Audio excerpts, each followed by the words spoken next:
Salut à tous, c'est Axel de testmobile.fr. Je suis au CES 2015 sur le stand de Samsung et j'ai dans la main le Samsung Galaxy E3. E3 qui est un terminal plutôt de moyenne gamme. Alors je vais passer dans les specs très rapidement pour ceux qui ne les connaissent pas. Donc c'est un 4.5 pouces QHD, donc petit QHD, hein, pas grand QHD. C'est pas un Quad HD, c'est un QHD. Donc ça fait 960 par 540. C'est du Super AMOLED quand même. Il pèse 110 grammes, ce qui est très léger plutôt. Enfin plutôt léger, oui. Un appareil photo 8 mégapixels à l'arrière, 5 mégapixels à l'avant. Possibilité de prendre des autoportraits de manière large. LTE catégorie 4, quad-core 1,2, il tourne sous KitKat, 1,5 Go de RAM, 16 Go de mémoire interne et une batterie de 1900 mAh.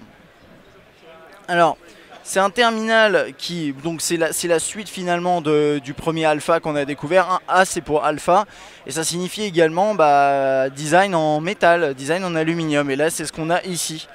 Donc on va commencer par le haut. Là je l'ai en version grise, vous l'avez également en version blanche. Donc là on voit avec un léger, alors il y a une bordure, légère bordure sur les côtés là, qui fait qu'a priori l'écran tape pas directement quand il est posé à plat. On a ici en gris, en noir et également en blanc. Là la version grise elle a un petit motif là sur le fond, c'est un classique de chez Samsung. Là la touche multitâche, retour et accueil.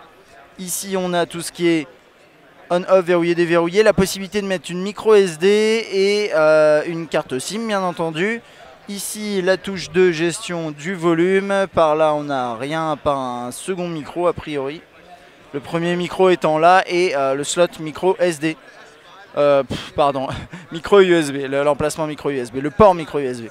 L'appareil photo ici, ça va être... alors attendez, je me trompe pas, oui c'est le haut-parleur, là on a le flash LED, voilà. On va passer rapidement hein, dans l'interface, c'est une surcouche que vous connaissez pour la plupart, déjà pas mal. L'intérêt quand même c'est que sur un appareil, alors le prix n'est pas encore annoncé apparemment, mais normalement il devrait arriver en France celui-ci ainsi que le A5 qu'on va voir un tout petit peu plus tard. Donc un bel écran a priori, comme vous pouvez le voir, c'est un bel écran, Super AMOLED. Les angles de vue ont l'air d'être très corrects. C'est un appareil très léger, très compact. J'aime beaucoup cette nouvelle logique chez Samsung de commencer à avoir des appareils avec des designs premium sur des tailles plus compactes. Parce que généralement chez Samsung, les designs compacts, c'est du plastoc, c'est pas terrible. Donc ça, c'est quand même une bonne chose. Oula. Voilà, tiroir des notifications avec les raccourcis en accès rapide juste ici. Les contacts.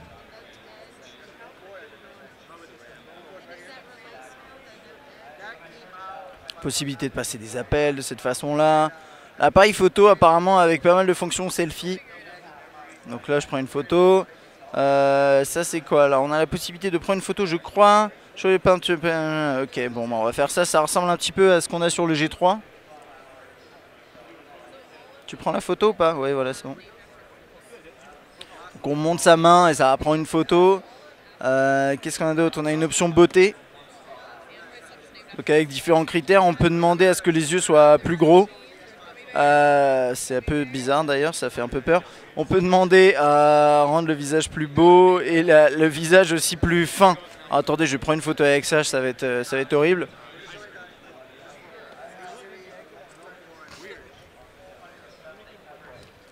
Ok.